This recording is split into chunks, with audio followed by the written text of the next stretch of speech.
राधे राधे दोस्तों, श्रिया की रसोई में आपका स्वागत है।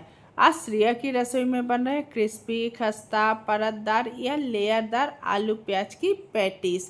तो चलिए सबसे पहले हम पैटीज का आटा लगा लेते हैं। तो उसके लिए हमने ले लिया है एक बाउल में मैंने डाला है 2 कप मैदा।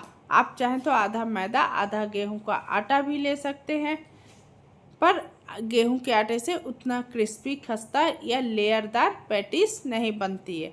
2 कप हमने मैदा लिया है, उसमें हमने हाफ टेबल स्पून डाल दिया है नमक और 2 टेबल स्पून डाल देंगे रिफाइंड ऑयल। इसमें बहुत अधिक ऑयल की आवश्यकता नहीं होती है। क्रिस्पी खस्ता बनाने हैं तो 2 टेबल स्पून पर्याप्त है।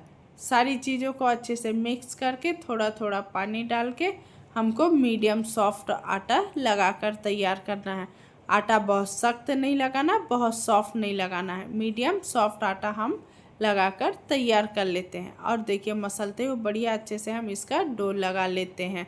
और कभी कभार तो मैदा चलता है खाने में, रोज़ नहीं खाना चाहिए, कभी कभी तो अच्छे रिजल्ट के लिए हम पैटीज में मैदा का यूज़ कर सकते हैं। तो इस तरह से हमने हाथों में थोड़ा सा तेल ले लिया और बढ़िया अच्छे से इसको मसलते हुए डो को हम चिकना कर लेते हैं।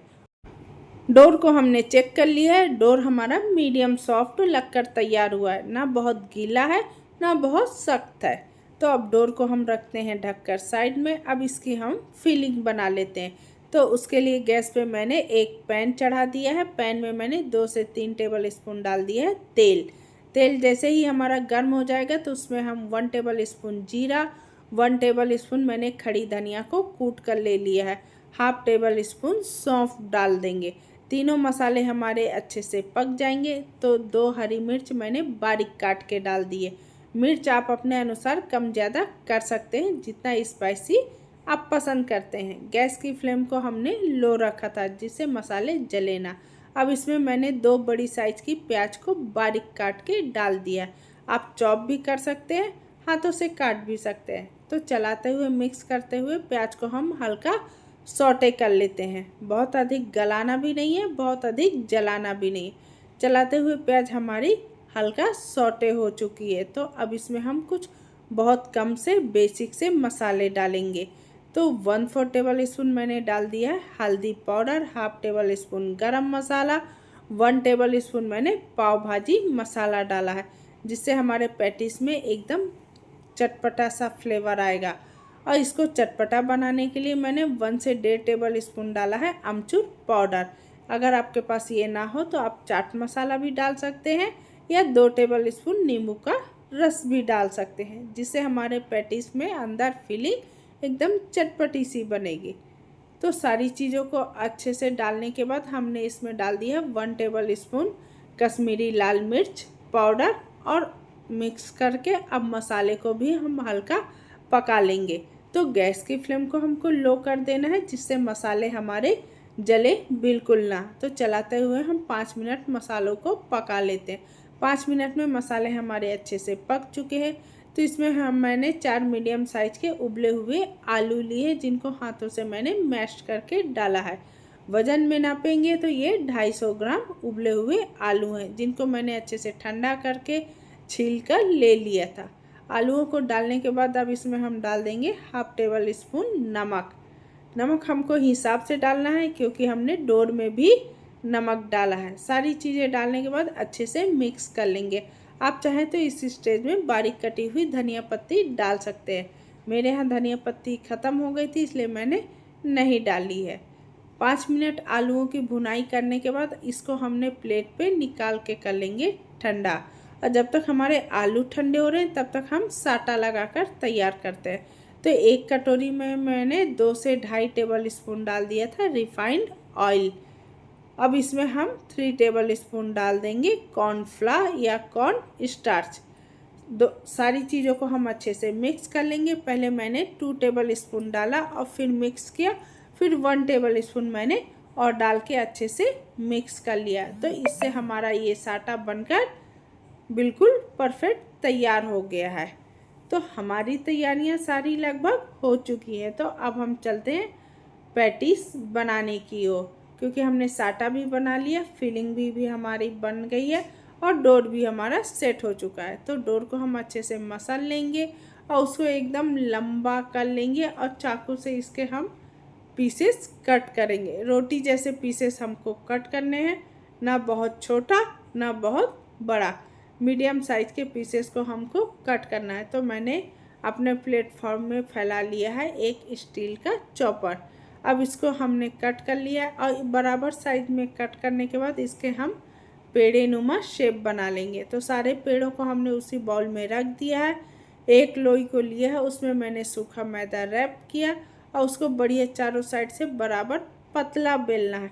मोटा बेलकर हमको तैयार नहीं करना है, हमको पतला बेलकर ऐसे ही इसकी 4 से 5 रोटियां बनाकर तैयार कर लेनी है। और जब तक मैं ये रोटियां बना रही हूँ तब तक आपसे प्यारी सी विनती भी कर रही हूँ, रिक्वेस्ट कर रही हूँ, अगर आपको मेरा वीडियो ज़रा भी पसंद आए तो मेरे वीडियो को लाइक कर दीजिएगा, शेयर कर दीजिएगा, सब्सक्राइब कर दीजिएगा, बेल आइकन दबाना बिल्कुल मत भूलिएगा, जिससे आने वाली वीडियो की नोटिफिकेशन आपको सबसे पहले मिल जाएगी। तो आप जब चैनल देख रहे हैं तो सबसे पहले लाइक कर दीजिएगा, तभी आप आगे का वीडियो देखिएगा। तो इस तरह देखिए हमने 4 से 5 रोटियां बना ली हैं। दोनों को मैंने बराबर बांट लिया है। 8 लोई थी तो उसमें 4-4 की मैं रोटी बना लेती हूँ। तो हमने एक नीचे रोटी रखी, उसके ऊपर हमने साटा लगाया और उसके ऊपर से हमने हल्का मैदे को छिड़क दिया, जिससे हमारी एक एक लेयर फैले। तो उंगली की सहायता से मैंने साटा को चारों साइड बराबर फैला दिया। ऊपर से सूखा मैदा छिड़कने के बाद उसके ऊपर हमने एक लेयर और रख दी है। इस तरह से मैंने चारों लेयर रख दी है। 4 लेयर पैटीज में बराबर होती है। आप चाहे तो 5 भी कर सकते हैं, 7 भी कर सकते हैं, जैसा आपकी मर्जी हो वैसा आप इसकी लेयर बढ़ा सकते हैं। तो इधर अब हमने सूखा मैदा छिड़क कर इसको बढ़िया पतला बेल लिया है पराठे नुमा शेप में। तो जैसे ही ये बिल चुका है तो उसके ऊपर हमने लगा दिया है साटा, और साटा से लगाने के बाद इसको हम 3 फोल्ड करते जाएंगे। जिस तरह मैं फोल्ड कर रही हूँ आप देखते जाएं, उसी तरह से फोल्ड करेंगे, जिससे हमारी एकदम पैटीज की लेयरें खुलेंगी। बहुत अधिक लेयर की भी आवश्यकता नहीं होगी। एक पैटीज में 5 से 6 या 8 लेयर बहुत होती हैं, क्योंकि लेयर को खुलने की भी जगह चाहिए होती है। तो इस तरह से देखिए हमने 2 फोल्ड कर दिए। उसके बाद हमने साटा लगा के थोड़ा मैदा छिड़क के फिर इसको स्क्वायर में फोल्ड कर दिया है। मैंने स्क्वायर किया है, आप गोल भी कर सकते हैं। अच्छे से साटा लगाने के बाद, चिपकाने के बाद हमने इसके ऊपर सूखा मैदा लगा के चारों साइड से बढ़िया स्क्वायर हम बेल लेंगे। एकदम पराठे की तरह बेलना है, बहुत पतला नहीं बेलना है। चारों साइड से हम कट कर लेंगे, जिससे हमारी एक एक लेयर खुलेगी। तो ये जो लेयर निकल रही है इससे हम फिर से बना लेंगे, या आप इससे ऐसे ही स्नैक्स रूप तल सकते हैं। तो इसको अब हम रखते हैं साइड में। अब इसके हम पीसेस कट कर लेते हैं। तो बराबर मैंने 3 पीसेस कट किए हैं। आप चाहें तो पिज्ज़ा कटर भी ले सकते हैं। तो इस तरह से मैंने इसके एक बार में 9 पीसेस या 9 पैटीज को कट कर लिया है। अब इसको कट करने के बाद इसमें हमने थोड़ा थोड़ा बीच में रख दिए हैं आलू की फीलिंग को। फीलिंग रखने के बाद हम हाथ अच्छे से धो लेंगे, उसके बाद हम इसको चिपकाएंगे, नहीं तो हमारे सारे मैदा में हल्दी का कलर आ जाएगा। तो साइड साइड मैंने थोड़ा थोड़ा पानी लगा दिया। अब इस पैटीज के ना हमको बीच में दबाना है, आलू को भरते हुए। साइड में बिल्कुल नहीं दबाना है, नहीं तो हमारी लेयर क्या है एकदम चिपक जाएंगी।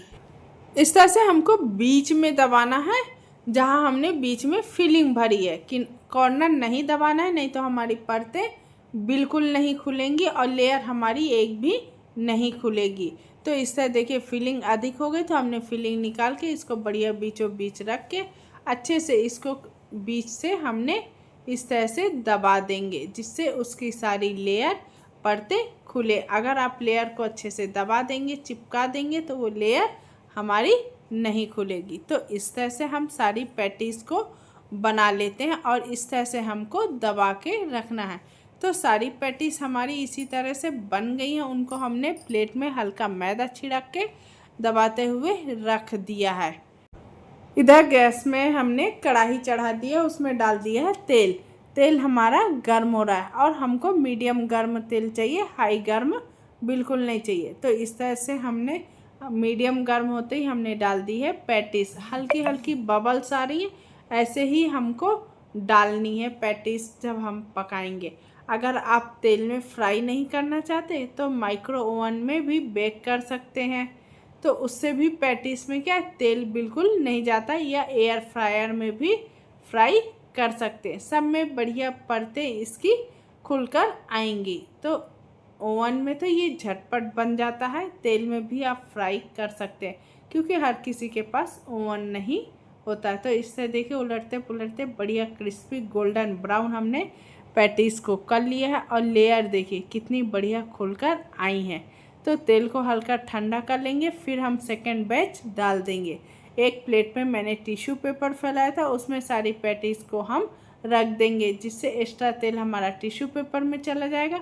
आप चाहें तो कोई स्टील की छन्नी भी ले सकते हैं। तो इस तरह से हमने सारी पैटीज को फ्राई कर लिया है और एकदम लेयरदार क्रिस्पी खस्ता हमारी देखिए पैटीज बनकर तैयार हो गई है। कितनी क्रिस्पी खस्ता करारी हमारी पैटीज बनी है।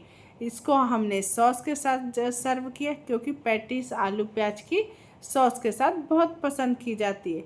तो हमारी क्रिस्पी खस्ता करारी मार्केट से भी अच्छी बिना ओवन के लेयरदार परतदार पैटीज बनकर तैयार हो गई है।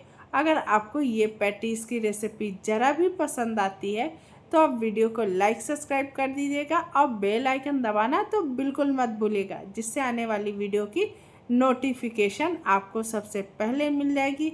और देखिए कितनी लेयरिंग हमारी ये क्रिस्पी खस्ता पैटीज बनकर तैयार हो गई है।